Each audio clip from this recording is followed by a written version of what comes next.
sobre diagnóstico precoce do câncer infantil. Esse é um diagnóstico que tem sido cada vez mais trabalhado para ser feito na atenção básica. O Ministério da Saúde, inclusive, tem um protocolo que tem sido cada vez revisado para a atenção básica, onde os casos suspeitos, eles obedecem a um fluxo que vai da atenção básica à alta complexidade. Rodrigo? Vocês estão me ouvindo, Rodrigo? Tá tudo certo na aula?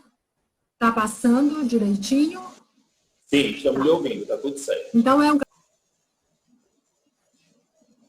um câncer que tem pouca probabilidade de prevenção, se origina das células embrionárias indiferenciadas, tem um curto período de latência.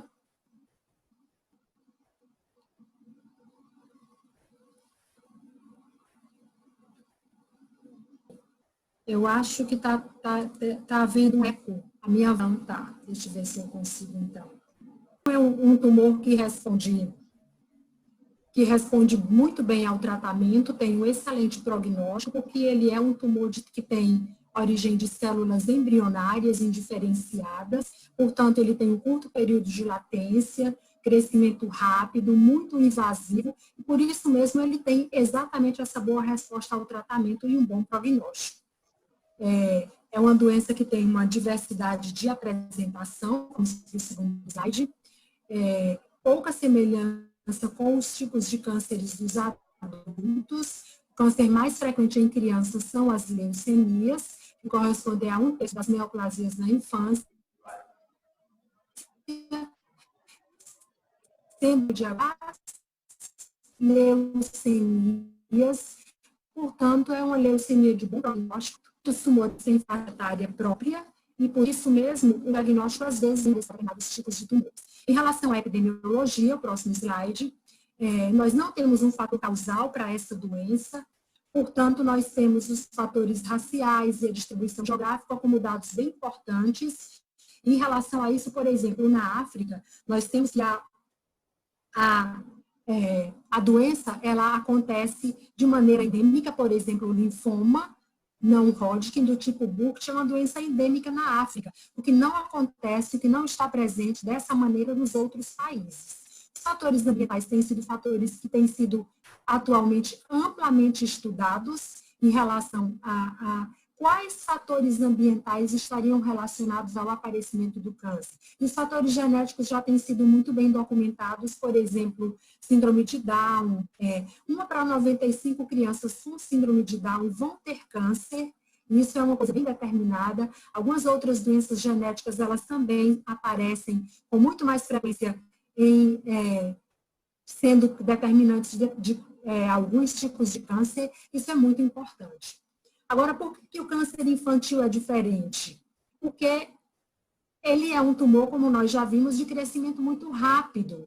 Como nós vimos nesse diapositivo, por exemplo, as células normais, ao sofrerem interferência de algum componente que produz alteração na célula, ela vai sofrer mutação e ela vai ocupar o tecido normal, e esse tecido normal ele vai ser completamente abarrotado de células anormais, células mutadas, que acabam comprometendo todo o órgão e fazendo com que apareça o câncer por invasão dessas células mutadas em todos os órgãos e tecidos. Esse trabalho de Graves, em 2018, esse outro diapositivo, ele tentou fazer uma abordagem sobre qual é o mecanismo causal, por exemplo, para a leucemia linfóide aguda, que é o câncer mais frequente na infância. Então, ele ele descreveu um primeiro evento, que é um erro no desenvolvimento intraútero, fazendo com que apareça uma mutação inicial, que essa mutação é TV6-RANKS1, ou hiperdiploidia.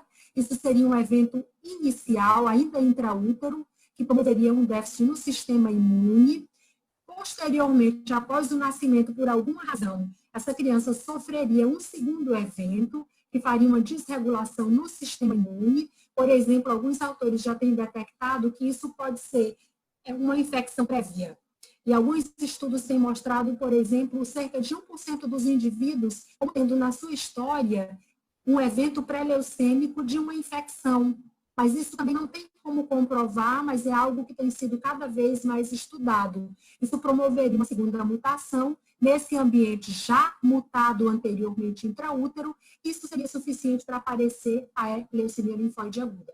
Isso é um dado ainda muito experimental, que tem sido estudado cada vez mais, para entendermos qual seria o mecanismo causal, se poderíamos ter algum mecanismo causal dessa natureza para aparecimento, por exemplo, da leucemia linfóide aguda, que, como vimos, é o câncer mais frequente na infância. Como se faz, então, o diagnóstico de leucemia linfóide aguda? Nós fazemos o diagnóstico com os sinais e sintomas mais frequentes da doença. Esses são os sinais e sintomas que aparecem nas doenças comuns da infância. Portanto, são casos em que esses sinais e sintomas se confundem com doenças que a criança habitualmente tem durante a sua vida, como por exemplo, febre, perda de peso sem explicação, sufusões hemorrágicas cutâneas, cefaleia, tontura, desequilíbrios, distúrbios de coordenação motora, alterações visuais como leucocoria, reflexo do olho do gato, linfonodomegalias na axila, no pescoço, nas virilhas, tosse, falta de ar, sudorese noturna, aumento de volume abdominal, cansaço e dores ósseas. São sintomas comuns que podem aparecer para essas crianças que levam à suspeita de que essa criança pode ter um diagnóstico de câncer. Como nós já falamos, as leucemias são os diagnósticos mais comuns, seguidos dos tumores do sistema nervoso central e dos linfomas, mas nós temos uma série de doenças que podem estar nessa categoria de neoplasias da infância e da adolescência. Esse é um apanhado diapositivo de que nós fizemos um levantamento dos nossos casos, no nosso serviço de referência, o trabalho de conclusão de curso das nossas residentes de 2017, um apanhado dos sinais e sintomas mais comuns na nossa casuística, mostrando aí a febre, a palidez, a fadiga, a perda de peso, as manifestações hemorrágicas cutâneas e de mucosa como os sinais e sintomas mais comuns na nossa população.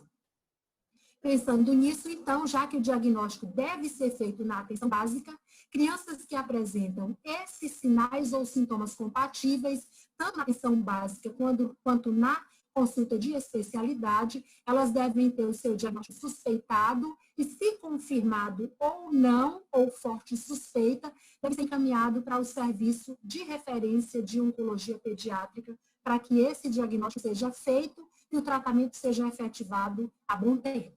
Portanto, nós temos algumas estratégias no cuidado dessa criança, tanto na estratégia de saúde da família, como no consultório, por exemplo, a escuta qualificada, o atendimento humanizado dessa criança, valorizar as queixas, não mandar essa criança embora sem que haja, se suspeitar, se ficar em dúvida, reavalia essa criança, faz articulação com o serviço especializado, faz um compartilhamento de responsabilidades, não tem que ter medo do diagnóstico e nós precisamos ter fluxos ágeis e resolutivos, como vimos da atenção básica até o centro especializado. Alguns autores estabeleceram o que seriam alguns sinais e sintomas mais frequentes para diagnóstico de algumas doenças. Por exemplo, para diagnóstico de leucemias, alguns dos sinais ou sintomas mais frequentes, isolados ou associados, palidez progressiva, sangramentos, febre, dor óssea, hepatosplenomegalia, linfonodomegalias, deve chamar a atenção do profissional para realizar, por exemplo, um hemograma, que pode ser visto tanto rapidamente como até em 24 horas. Se esse hemograma for normal e essa criança continuar com sintomatologia, persistindo seus sintomas, essa criança precisa repetir seu hemograma, ser reavaliada. Se esse hemograma for normal, continuar normal, essa criança continua em acompanhamento. Se em alguns desses momentos, tanto na primeira avaliação quanto na avaliação posterior, esse hemograma não for normal, essa criança, então, precisa ser avaliada para que tipo de alteração esse hemograma traz. Se tem duas ou mais alterações, tais como anemia, leucocitose ou leucopenia e plaquetopenia, essa criança precisa ser encaminhada ao oncohematopediatra para realizar, por exemplo, um mielograma. Com 2 alterações no hemograma, é mandatório que seja realizado o mielograma para diagnosticar ou afastar uma leucemia. Existem algumas situações de emergência, como, por exemplo, leucocitose acima de 50.000, sangramentos, com plaquetas muito baixas, ou anemia grave, onde essa criança precisa de um atendimento de emergência.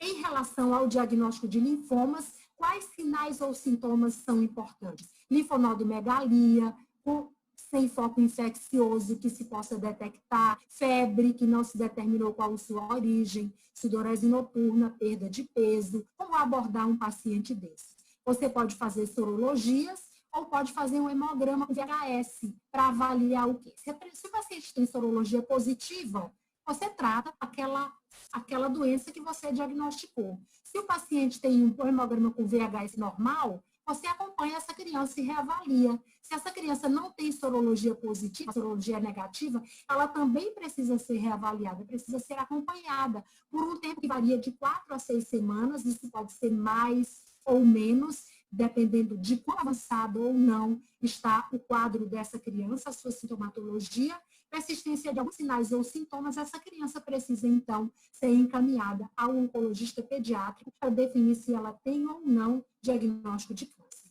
Se ela tem linfonodomegalia, por exemplo, em região supraclavicular, ou em locais não habituais de que se tem uma linfonodomegalia benigna, essa criança também precisa ser encaminhada.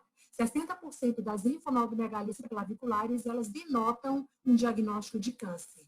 Linfonodomegalia ou discineia pode levar o especialista a pensar em fazer um raio-x de tórax e, havendo uma massa mediastinal, essa criança precisa ser investigada, precisa ser acompanhada, precisa ser encaminhada ao oncologista, lembrando que a massa mediastinal é uma emergência em oncologia pediátrica. Em relação às massas abdominais, que sinais ou sintomas nós podemos detectar que possa ser colocado para diagnóstico de câncer? Uma massa abdominal de crescimento rápido, associado com uma dor abdominal recorrente, perda de peso, hematúria, febre, às vezes um quadro de hipertensão arterial, ou a criança que apresenta sinais de Cushing, alterações do hábito intestinal ou urinário, que pode denotar a presença de alguma massa comprimindo essas estruturas. O ultrassom abdominal deve ser feito. Se houver uma massa, essa criança precisa ser encaminhada ao oncologista pediátrico. Uma criança também que apresenta aumento de volume testicular precisa ter uma ultrassonografia dessa região e, se ela tiver uma massa nessa região, também precisa ser encaminhada. Massa abdominal de crescimento rápido também é uma doença que precisa ser encaminhada com rapidez. Um outro tipo de tumor que precisa ser pensado e avaliado e encaminhado precocemente é o tumor do sistema nervoso central, o retinoblastoma. É um paciente que apresenta uma cefaleia persistente matinal, pode ter vômitos, pode ter tonturas, quadros convulsivos, alterações de marcha, de visão, irritabilidade ou sonolência, atraso de desenvolvimento em uma criança que já estava num determinado estágio e que agora retrocedeu, aumento anormal de perímetro cefálico. Essa criança precisa ter um exame de imagem, tomografia ou ressonância, e, havendo presença de massa, ela precisa ser encaminhada ao serviço especializado. Se não tiver massa, ela precisa ser investigada. Se a criança apresenta alteração visual, por exemplo, leucocoria, mancha branca no olho ou olho de gato, ou estrabismo que antes não existia, ou protusão ocular, ela precisa ser vista por um oftalmologista. Se tiver uma massa intraocular, ela precisa ser encaminhada rapidamente para um oncologista pediátrico. Outros sinais e sintomas de alerta são em relação aos tumores ósseos e de partes moles. Se a criança tiver uma dor óssea, aumento de volume da região acometida, com a presença de sinais inflamatórios, um raio-x dessa região precisa ser feito. Se houver alguma lesão suspeita, essa criança precisa ser encaminhada. Se ela tiver aumento de partes moles, nódulos ou massas, essa criança precisa ter uma ultrassonografia dessa região em até 7 dias. Se houver uma massa suspeita, ela precisa ser encaminhada para um oncologista pediátrico.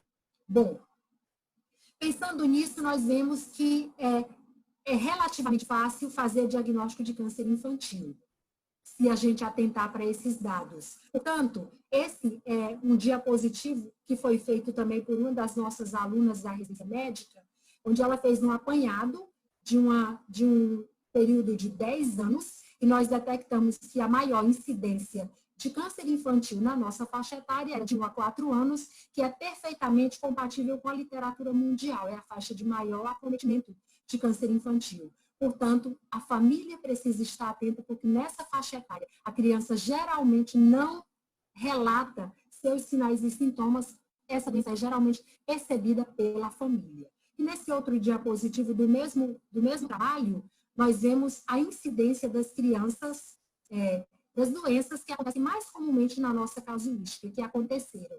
Mostrando aí que as leucemias corresponderam a 35% dos casos, a literatura mostra mais ou menos 30% dos casos, seguido dos linfomas e neoplasias reticuloendoteliais, os tumores do sistema nervoso central, que na casuística mundial é o segundo em incidência, o nosso foi o terceiro, porque nós só recebemos o nosso serviço para tratar crianças que realmente precisam de tratamento. As crianças que, de tumor do sistema nervoso central, que são submetidas somente à cirurgia, elas não são, então, acompanhadas pelo nosso serviço. Elas são, então, submetidas à cirurgia e de lá elas são acompanhadas. Bom, esse é um diapositivo interessante sobre a definição dos intervalos de tempo na cadeia de cuidados no diagnóstico de câncer. Esse foi feito e ele é bem atualizado regularmente. É um trabalho do Ministério da Saúde em parceria com o Instituto Ronald McDonald, que tem sido um parceiro grande no diagnóstico precoce do câncer infantil, e ele estabeleceu, a literatura mostra isso muito bem definido, os tempos para diagnóstico, tempos que são desde o início biológico da doença, ou seja, onde não se tem ainda a presença de sintomatologia. Então, quando a doença começa, claro que depois aparecem os primeiros sintomas, e a detecção dos sintomas, esse é um momento em que é o próprio paciente ou o familiar que é responsável por esse diagnóstico, é onde aparecem os primeiros sintomas e a procura, a primeira consulta médica, após o aparecimento desses sintomas, é o que a gente chama de um tempo dependente do paciente e dos familiares. Os outros tempos, eles são decorrentes tanto da assistência médica quanto do sistema de saúde. Por exemplo, o primeiro contato com o médico é um tempo que está bem na dependência da referência e contra-referência, é o médico que vê aquele paciente e que precisa encaminhar, aquele lá da atenção básica, que viu aquele paciente que precisa encaminhar para o serviço especializado, até que ele chegue ao oncologista pediátrico e receba a sua primeira avaliação, e aí então ele tem o seu diagnóstico firmado e o seu tratamento iniciado. Esses tempos, então, de referência contra referência, do primeiro contato com o médico até o diagnóstico ser firmado pelo oncologista, é o tempo que é decorrente da atuação do médico e do sistema de saúde, fazendo, então, um tempo total de acompanhamento para diagnóstico desse paciente. Por que isso é importante? É para a gente ver onde que a gente precisa atuar para que melhore os nossos diagnósticos.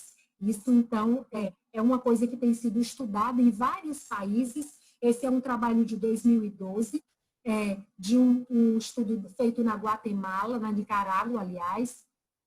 Eles avaliaram exatamente esse tempo, o lag time dos primeiros sintomas ao diagnóstico, na LLA foi de 29,5 dias, na LMA foi de 21 dias em Manágua, e em Monza, que é um país mais desenvolvido, esse tempo foi de 15 dias para a LLA e de 9 dias para a LMA. Em relação ao tempo do paciente, retardo do paciente, ou seja, aquele onde aparecem os primeiros sintomas até a primeira consulta médica, em Manágua foi de 7 dias, em Monza foi de 5 dias para a LLA.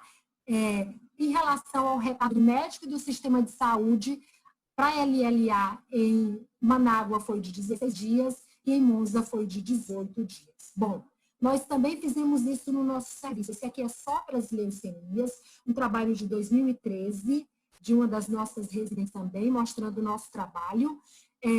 Só mostrando aqui o tempo decorrido entre a internação no serviço terciário, que no caso foi o Hospital Infantil no Estúdio Portela, esse foi um trabalho desenvolvido lá, na criança com suspeita de leucemia, que foi internada e teve o seu diagnóstico confirmado. Nesse tempo, a gente tinha procura direta, em 2013, e mais ou menos 50% dos pacientes tiveram o seu diagnóstico de leucemia no primeiro dia.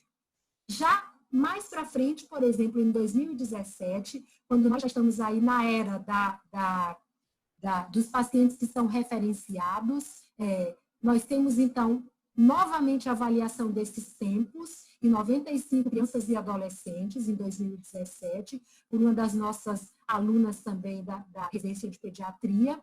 Nós temos, então, esse início, do início dos sintomas até a confirmação do diagnóstico, nós temos um lag time aí de 51 dias de mediana. Do início dos sintomas à primeira consulta, ou seja, um tempo dependente do paciente e da família, nós tivemos uma mediana de 7 dias, ou seja, do aparecimento dos sintomas até a primeira consulta, da primeira consulta até a confirmação diagnóstica, uma mediana de 32 dias, da confirmação diagnóstica até o início do tratamento, uma mediana de 17 dias. Temos aí, então, um longo tempo que esses pacientes passam até terem a sua confirmação diagnóstica e início de tratamento, mostrando aí o lag time que ainda nós temos em relação ao tratamento dos nossos pacientes. A maioria dos nossos pacientes, nesse outro diapositivo, mostrando os mesmos dados do mesmo estudo, a maioria dos nossos pacientes, 40%, tiveram até 3 consultas para o diagnóstico, passando para o próximo. Esse é um trabalho feito na tentativa, exatamente pelo pessoal do Instituto Ronald McDonald, que tem trabalhado no diagnóstico precoce do câncer infantil. Esse é um trabalho de intervenção. O que é que eles fizeram? Eles fizeram exatamente orientações, aulas sobre diagnóstico precoce do câncer infantil em alguns locais, e eles pegaram um grupo de intervenção e um grupo controle. No grupo de intervenção, o que é que eles fizeram? Eles pegaram um período em que eles fizeram essas aulas e avaliaram, então, o percentual de crianças que a gente vê aqui, 36,8%, no grupo de intervenção pré-intervenção, tiveram seu diagnóstico confirmado de câncer nesse período pré-intervenção. Após a intervenção, essas crianças que chegavam na unidade básica de saúde com sinais e sintomas sugestivos de câncer, eles tiveram 63% de crianças com diagnóstico após o período de intervenção. Embaixo, a gente vê aqui no grupo controle, eles tiveram uma diferença não muito grande, mas eles avaliaram isso em decorrência de que algumas pessoas que passaram pelo grupo de intervenção, ou seja, que receberam essas palestras, elas também fizeram atendimento na unidade de saúde, que era a unidade controle. A gente não teve um dado estatisticamente significante, mas a gente teve diferença aí que nos ajudou a descobrir que houve melhora em relação a esses dados. Isso é um diapositivo que nos mostra a incidência do câncer infanto-juvenil, próximo aqui na região Nordeste, só chamando atenção aqui para Teresina, o número de casos, por exemplo, de leucemia, 35%, compatível exatamente com os nossos dados, 35% dos nossos pacientes, eles tinham diagnóstico de leucemia, e a gente vê também aqui 14% de linfomas, e assim por diante. Esses que estão só com o asterisco, é os que a gente teve menor número de casos. Lá no final, todas as neoplasias para o grupo de Teresina, a gente teve 105 casos em um ano, mais ou menos compatível com o que realmente a gente tem, que é de 110 a 140, dependendo do quanto a gente recebe de pacientes dos outros estados vizinhos ou não.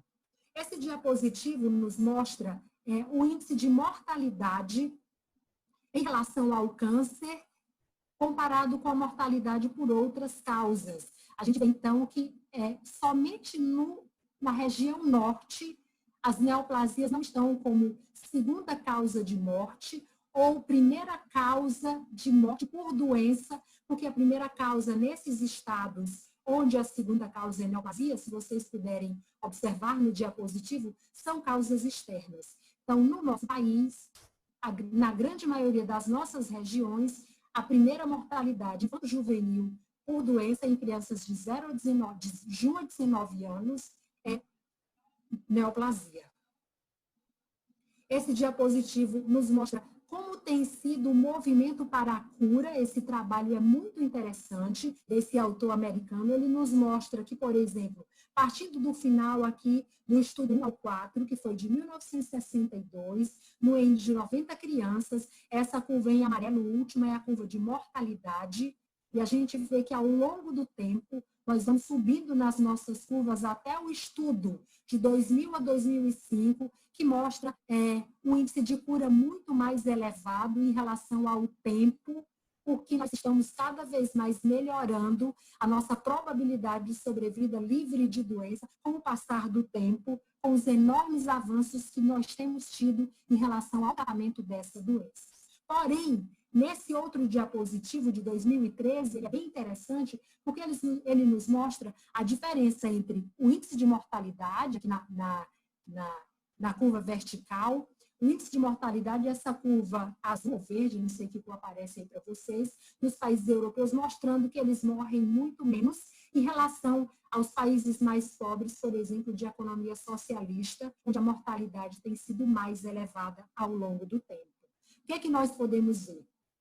Esse outro diapositivo de 2013, ele é bem interessante também, que ele nos mostra as mortes por câncer como um percentual para as mortes totais. Eles mostram um dado interessante, por exemplo, no segundo quadro de barras, nós vemos os países de baixa renda. Nos interessa a última barra desse segundo quadro de barras, que é a criança de 0 a 14 anos, essa barra amarela, meio abóbora, que ela mostra que, por exemplo, cerca de 10% do total de crianças em países de baixa renda, em relação ao número de mortes, são as crianças que morrem por câncer. Por exemplo, lá embaixo, em países de renda elevada, nós vemos que eles morrem muito mais por câncer, em relação ao número de mortes, porque, na verdade, o cuidado, a atenção, todo o arsenal de medidas terapêuticas para essas crianças nos países de mais alta renda têm sido muito melhores que os nossos, e eles têm tido, claro, um índice de cura muito maior que o que nós temos tido. Esse outro quadro, de 2013, ele nos mostra algo muito interessante. O que de mais importante nós podemos ver nesse quadro é, por exemplo, se você olhar aí embaixo nessas barras que mostram a América Latina, esse é interessante para avaliarmos a cobertura de notificação dos casos de câncer. Por exemplo, na América Latina nós temos 5,5% de notificação. Na América do Norte, que é a nossa última barra, nós temos 83,5% dos casos são notificados. Olha a diferença entre a incidência da América do Norte e a mortalidade desses pacientes na América do Norte. Olha a diferença entre a incidência nos países da América Latina e o índice de mortalidade na curva verde, na barra verde da América Latina. Mostrando, então, que nós temos pouca notificação, os nossos pacientes ainda têm muitos óbitos em relação aos países mais desenvolvidos, os pacientes têm muito menos óbito em relação à incidência. Esse outro é mostrando uma projeção das mortes para 2030. Nessa última barra, nós temos as regiões menos desenvolvidas. Nas barras do meio, nós temos as regiões mais desenvolvidas. É uma incidência e mortalidade projetada de crianças com câncer de 0 a 14 anos em 2030, comparado com as estimativas para 2008.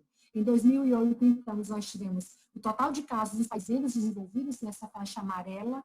Nós temos mais ou menos a mesma quantidade de casos projetados, que é o que está em vermelho para 2030.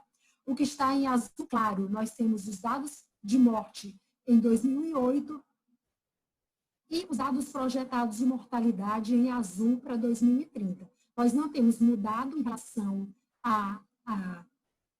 ao total de casos e ao total de mortes para nenhum dos países. No meio, a gente pode ver nas regiões mais desenvolvidas, também não tem tido diferença, mostrando uma grande diferença na incidência aí desses casos, mas a gente não tem tido muita diferença de 2008 para 2030, nem nos países desenvolvidos, nem nos países não desenvolvidos. Isso é um trabalho muito interessante, porque a partir daqui, algumas medidas mundiais que nós vamos ver a seguir têm sido adotadas para tentar dirimir essas diferenças e melhorar a assistência nos países menos desenvolvidos. Então, os países mais ricos, eles têm tido um olhar diferente para os países menos desenvolvidos e feito investimentos em saúde para que isso aconteça, para que a gente diminua essas mortalidades projetadas do que a gente está vendo aqui, para que tenhamos uma melhor resposta, uma melhor chance de cura para as nossas crianças, mesmo em países menos desenvolvidos.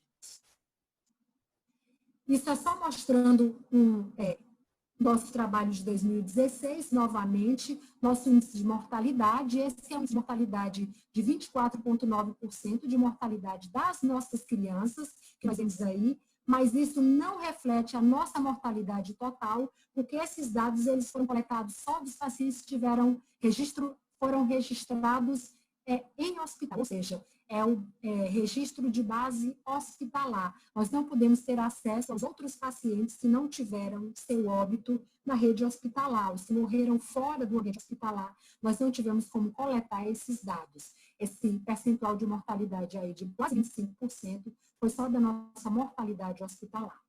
E aqui mostra também que dos nossos pacientes, por exemplo, com tumores sólidos, eles morreram mais os que tiveram doença não localizada, 27,3% de óbitos, e os pacientes metastáticos também tiveram mais ou menos 31% de óbitos em relação, mostrando também nosso alto índice de mortalidade, principalmente em pacientes metastáticos e pacientes de doença não localizada.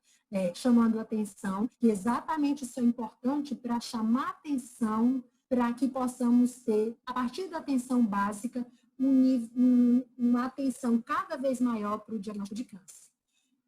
Pensando no que dissemos anteriormente, os países ricos, eles têm tentado um outro olhar e tentado trabalhar no sentido de melhorar a resposta ao tratamento nos países menos desenvolvidos. E esse diapositivo de 2013, ele é bem atual ainda, e ele ainda é usado muito nos nossos dias, e ele avalia em que nível cada localidade, cada país está, no sentido de que se possa ter maior ou menor sobrevida. Você vê que essa linha azul crescente, percentual de sobrevida, ele vai aumentando em relação aos níveis em que cada país está. Por exemplo, no primeiro quadro, nós temos a atenção voltada para o diagnóstico precoce, para as políticas públicas, para a educação, para o tratamento básico, para o cuidado paliativo. No nível 2, nós trabalhamos com curar os curáveis, maximizar o cuidado, melhorar o diagnóstico, melhorar a infraestrutura. Então, pacientes localidades, países que estão no nível 2, que já partiram de trabalhar com diagnóstico precoce com mais intensidade, porque já descobrem essas doenças com um índice mais elevado de descobertas, uma suspeita mais elevada, um maior índice de suspeita e de diagnósticos, esse nível 2 a gente já tem um percentual de cura mais elevado. No nível 3, nós estamos aí nos modernos tratamentos interdisciplinares, nós temos trabalhado em relação a isso, trabalhado nos cuidados paliativos, nas tecnologias avançadas. Nós, aqui no Piauí, nós estamos, na verdade, nos 3 momentos, porque nós temos trabalhado com tecnologias avançadas, não às vezes fazendo aqui no nosso próprio estado, mas usando alguns projetos, protocolos, onde a gente consegue encaminhar nossos casos para outros centros e termos um diagnóstico mais acurado. Isso tem sido muito bom. Participamos de protocolos de centros de excelência no nível 4, não exatamente sendo o nível de excelência, que é o nível 4, mas encaminhando os nossos casos, não para tratarem lá, mas para fazerem os exames necessários e serem acompanhados, inscritos em protocolos experimentais de tratamento, muito bem documentados. Então, nós temos, na verdade, avançado em relação a isso, para aumentar a sobrevida dos nossos pacientes. Embaixo, nós vemos que quanto mais houver um envolvimento em pesquisas, maior o índice de sobrevida para esses pacientes. Como eu disse, esse é exatamente um projeto do St. Jude, é um hospital americano que trabalha no sentido de, ele é, na verdade, a Veneza da oncologia pediátrica, um dos locais onde nós temos o maior índice de cura, os melhores tratamentos mais avançados, as melhores pesquisas. Claro que não só esse, nós temos outros lugares do mundo também, onde temos pesquisas muito avançadas, mas o St. Jude tem tido esse olhar nos países mais pobres, no sentido de que possa, como vemos nesse outro diapositivo, e aqui está o Brasil e o Piauí também está incluído nesse programa.